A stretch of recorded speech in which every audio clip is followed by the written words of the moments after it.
পরিবেশ নষ্ট করে হচ্ছে অপরিকল্পিত নগরায়ন, অন্যদিকে আছে জলবায়ু পরিবর্তনের প্রভাব। এতে দাবদাহের কবলে পড়ছে দেশ। 2024 সালের 30 এপ্রিল গেল 50 বছরে বাংলাদেশের সর্বোচ্চ তাপমাত্রা যশোরে রেকর্ড করা হয়েছে 43.8 ডিগ্রি সেলসিয়াস। বিশ্বব্যাংক বলছে তাপমাত্রা বৃদ্ধির ক্ষেত্রে বিশ্বে বাংলাদেশের অবস্থান দ্বিতীয়, আর ঢাকাকে বলা হচ্ছে hit island.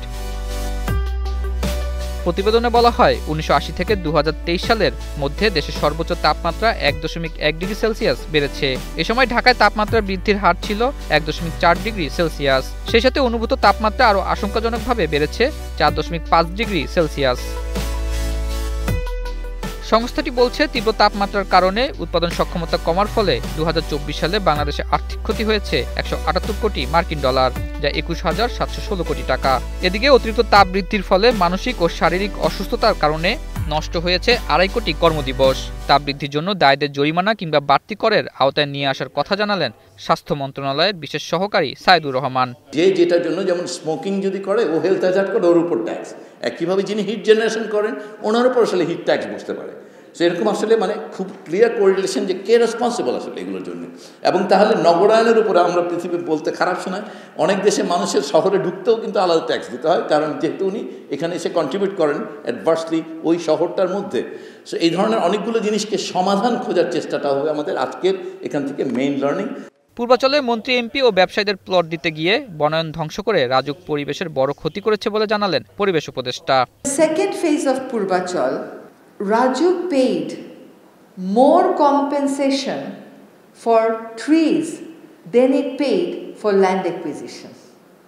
So can you imagine the number of trees that we had to sacrifice for creating plots for those who already have plots elsewhere? Those who need plots, those who need housing. This Purvachal phase 2 is not doing anything for them. যারা রাস্তায় থাকে তাদের জন্য তো কিছু করছে না, যারা বস্তিতে থাকে এই হাউজিং প্রকল্প তাদের কোনো উপকারে লাগছে না। এমনকি রাজুকের উত্তরার যে লাস্ট ফেজটা ছিল, মানে রাজুকের যে উত্তরা ডেভেলপ করে গেছে, সেই ডেভেলপড উত্তরাতেও প্লট খালি পড়ে আছে, বাসা বানানো হয়নি। তারপরেও পূর্বাচল 1, পূর্বাচল 2 এবং একটা গড় ইকোসিস্টেম, গড় প্রতিবেশ ব্যবস্থাকে সম্পূর্ণ ভেঙে দিয়ে সেখানে আমরা পূর্বাচল 1 আর পূর্বাচল 2 করলাম। পরিবেশ সুরক্ষায় ব্যবসায়ী ও নাগরিকদের আইন মানার অনুরোধ করলেন উপদেষ্টা। এবং অনেক দিন যাবত আইন না মেনে চলার যে কালচার হয়ে গেছে, এখন আইন মানতে বললেই কিন্তু একটা আনপ্লেজেন্ট সিচুয়েশনের তৈরি হয়।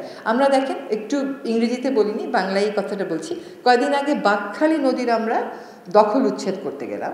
5 দিনের মধ্যে 3 দিন দখল উচ্ছেদ করা গেল, 2 দিন পারা গেল না, প্রবল বাধা দিল। কারা বাধা দিল খোঁজ নিয়ে দেখবে। ঠিক যে কাহিনীটা সাদা পাথরে হয়েছিল, বাঁকখালীতেও কিন্তু সেই একই কাহিনী হলো। কাজে সকল সমস্যার সমাধান আসলে একটা পলিটিক্যাল কমিটমেন্ট থাকলে করে ফেলাটা সম্ভব।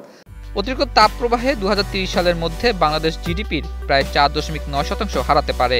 তাই আগামী 10 বছরে ঢাকাকে পুরোপুরি সবুজায়ন করার পরামর্শ বিশেষজ্ঞদের। আতাউর নিয়ন, স্টার নিউজ, ঢাকা।